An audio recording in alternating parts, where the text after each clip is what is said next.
May mga lihim ka bang gustong sabihin? O mga sikretong gusto mong aminin? Halika't ating pag-usapan sa Main Confessions.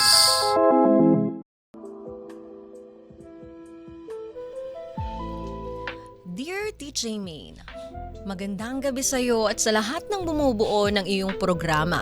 Ako nga pala si Yani, 28 years old at taga Batangas.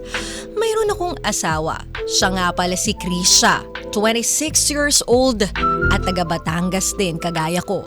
Pareho kaming may trabaho. Ako ay isang security guard at siya naman ay isang panadera. Masaya ang buhay naming pareho. Wala kaming naging problema tungkol sa usaping pera at tungkol naman sa usaping kama. Wala rin naman kaming palya pagdating sa ganoong bagay. Bihira na rin kaming mag-away. Ganon ka-healthy ang pagsasama namin. Pero minsan talaga may mga bagay na mahirap ayusin. Kaya nga medyo natatakot ako dahil may iko-confess ako na talagang pinagsisihan ko at ikinahihiya ko. Kayo nang bahala humusga, DJ Main. Akala ko rin kasi kabisado ko na ang lahat tungkol sa kanya. At akala ko rin kabisado ko na ang buhay na pinili namin. Kaya nga bago ko lubusang mailabas ang lahat, dito ko nais ilahad ang confession ko. Nung una, simple lang naman ang mga pangarap namin. Magsama, maging katuwang ang isa't isa, at balang araw, makabuo rin kami ng pamilya. Pero bakit ganon? Palagi naman naming ginagawa at halos walang palya kaming nagpapainit. Pero kahit anong gawin namin, hindi kami magkaanak ni Krisha. Minsan nga may mga tanong na baka may problema kaming pareho. O kaya naman, baka hindi pa kasi talaga oras ang magkaanak. Kaya naman hindi kami nagsawang sumubok. Wala akong pinalagpas na araw na hindi kami nagpainit. Kaya nitong nakaraang gabi lang, napagpasyahan namin na heto na yung huling beses na susubukan naming bumuo. At kapag wala pa ring nangyari, magpapatingin na kasiguro kami. Fast forward, DJ Main. Lumipas ang ilang linggo at ang resulta, ganun pa rin. Walang nabuo, walang magandang balita. Kaya naman lubos naming ikinalungkot ang nangyari. Pagkatapos nga noon ay nagpasya kaming pumunta ng ospital para magpatingin sa doktor. At dito, talagang gumuho ang mundo ko. Akala ko pareho kaming may problema. Ako lang pala, DJ Main. Kaya hindi kami makabuo dahil infertile po ako. Hindi ko alam kung paano ko iintindihin ang sinabi ng doktor nung nalaman ko iyon. Parang nabawasan ako ng pagkalalaki. Sobrang hiyang-hiya ako sa asawa kong si Krisha. Kaya nga sobrang nagsisisi ako nung ako ang napangasawa niya. Akala ko normal ako para sa kanya, pero hindi pala. Simula noon parang may nagbago. Hindi naman siya nanlamig pero hindi rin naman niya ako sinisisi. Pero ako, hindi ko na kayang tumingin sa salamin ng walang bigat sa dibdib.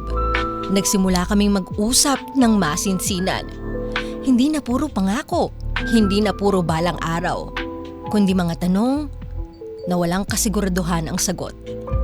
Anong gagawin namin kung hindi talaga kami magkakaanak? Kaya ba naming tanggapin na kami na lang talaga habang buhay? Hanggat umabot na sa puntong nagbanggit ako ng adoption. Sinabi ko sa kanya na pwede namang kaming magpalaki ng batang hindi namin kadugo. Pero doon ko nakita, DJ Main, may kirot sa mga mata ni Krisha. Hindi siya galit. Hindi siya umiyak. Pero ramdam ko na may hinihiling siyang hindi ko kayang maibigay. Isang gabi habang tahimik kaming dalawa, bigla siyang nagsalita. Sinabi niya sa akin na gusto niya rin maranasan ang magdalang tao. Gusto niya rin maranasan na may nabubuo sa kanyang sinapupunan. gusto niya rin marinig na may tatawag sa kanyang nanay. At doon niya sinabi ang isang bagay na hindi ko inaasahan. Isang paraan na hindi niya raw gagawin nang walang paalam. Isang paraan na ayaw niya ring itago sa akin. Magbuntis na lang daw siya sa kanyang ex. Mahal, ayos ka lang ba? Sa ex mo? Mas pipiliin mong magpabuntis sa ex mo kaysa sa mag-adapt tayo? Gusto ko lang maranasan na maging ina sa totoong anak ko. Hindi dahil ayoko sa adoption. Pero iba pa rin kasi, Ani, kapag ikaw mismo ang nagdala, ikaw mismo ang nagbuo. Pero bakit sa ex mo pa? Bakit hindi donor? O bakit hindi sa doktor? Bakit kailangan pang may taong may nakakaraan ng buhay mo? Sinabi niya ayaw niyang gawing parang proseso lang ang pagbubuntis. Na ayaw niyang maramdaman na para isang eksperimento. At ang ex niya raw ay isang taong kilala niya na handa ring tumulong at walang hinihiling na kapalit. Natural lang naman na pumayag ang ex niya dahil makakascore sa kanya. Pero ang hirap ipaintindi iyon sa kanya. Sinabi niya rin hindi iyon tungkol sa pagmamahal, kundi tungkol sa pagkakataon na ako pa rin ang asawa niya. Ako pa rin yung gusto niyang makasama. At ako pa rin ang ituturing ng ama ng bata. Pero para sa akin, DJ Main, hindi ganun kadali. Paano ko tatanggapin na may iba ang magbibigay ng hindi ko kayang ibigay? Paano ko lulunukin? Araw-araw kong makikita ang bungang hindi ako ang nagbuo. Sinabi ko yun sa kanya na parang pinapaalala sa akin araw-araw ang kakulangan ko na hindi ko alam kung kaya ng pagkalalaki ko ang ganoong setup. Pero sinabi niya rin ang isang bagay na hindi ko makakalimutan. Masakit sa akin na tumanda ng isang araw sisisihin kita kahit hindi mo namang kasalanan. Doon natahimik ako, DJ Main, kasi alam ko hindi ko ginusto ang kalagayan ko. Pero hindi niya rin ginusto ang buhay na walang anak. Hanggang sa isang araw, tinanong ko ang sarili ko, mahalaga pa ba ang pagkalalaki ko o ang pangarap ng asawa ko na maging ina? Hindi ko masasabing buo ang aking desisyon, pero mahal ko siya. Ayokong ako ang maging dahilan ng habang buhay niyang paghihinayang. Unti-unti kong tinatanggap ang hinihiling niya. Fast forward. Gabi noon, nakamotor kami at hinatid ko siya papunta ng kondo. Hindi ko na tinanong ang mga detalye pero isa lang ang alam ko. Dito magtatagpo ang kasalanang habang buhay ay hindi na maayos. Ang sakit sa akin na hamang nakayakap siya sa likod ni Krisha. May ibang taong yayapos sa katawang ako lang dapat ang makakahawak. At noong nakarating na kami sa aming lokasyon, doon, parang kabadong-kabado na ako. Nararamdaman ko na mangyayari na talaga ang kinakatakot ko. Habang naglalakad kami papasok ng kondo, nakita ko ang kanyang ex. Halos kumunot ang kilay ko dahil bigla na lang niyang niyakap si Krisha. Pero ano pa nga bang magagawa ko, di ba?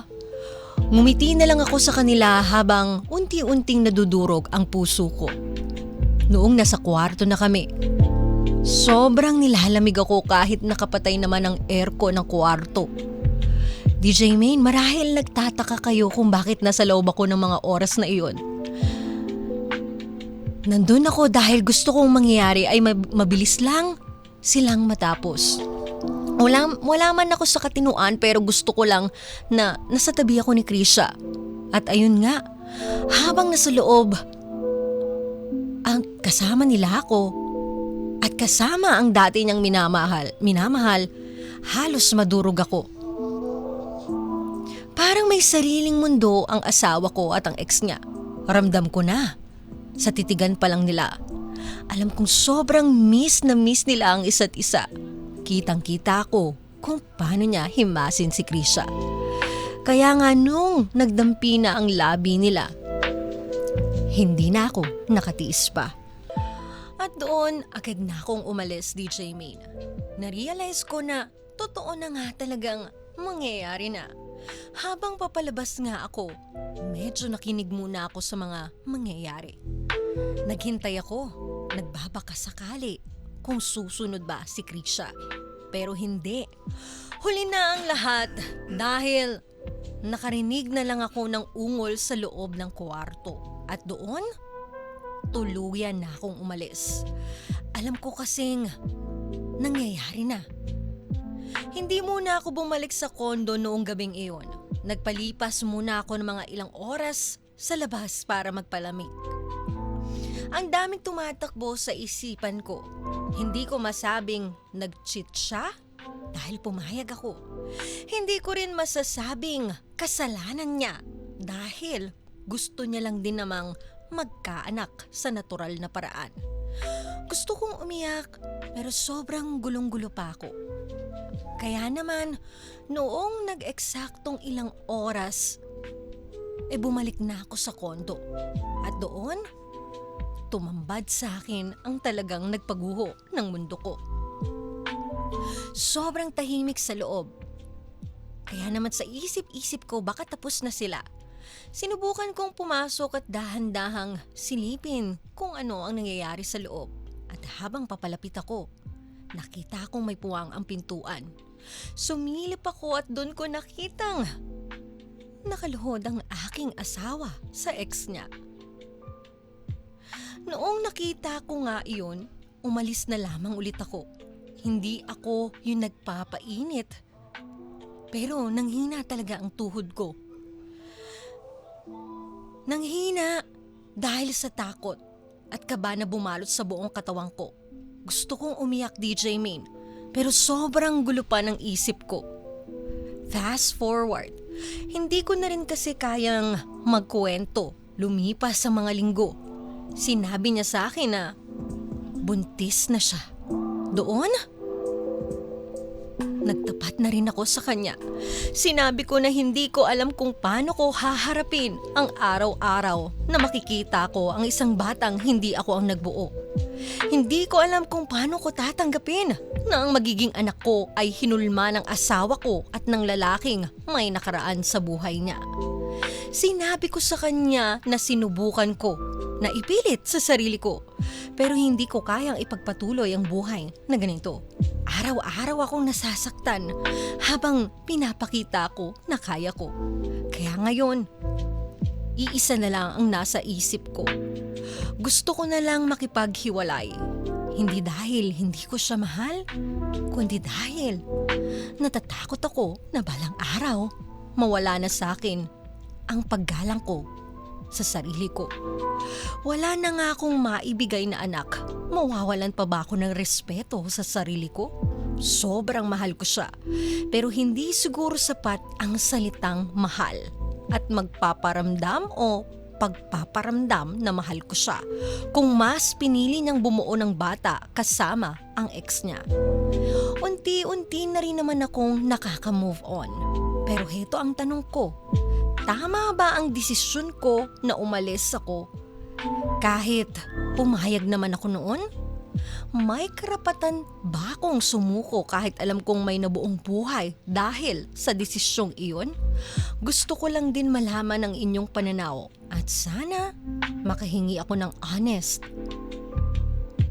na opinyon galing sa inyo. Hanggang dito na lamang. Maraming salamat po. From Yani of Batangas. Minsan, hindi naman biglaan ang pagkawala.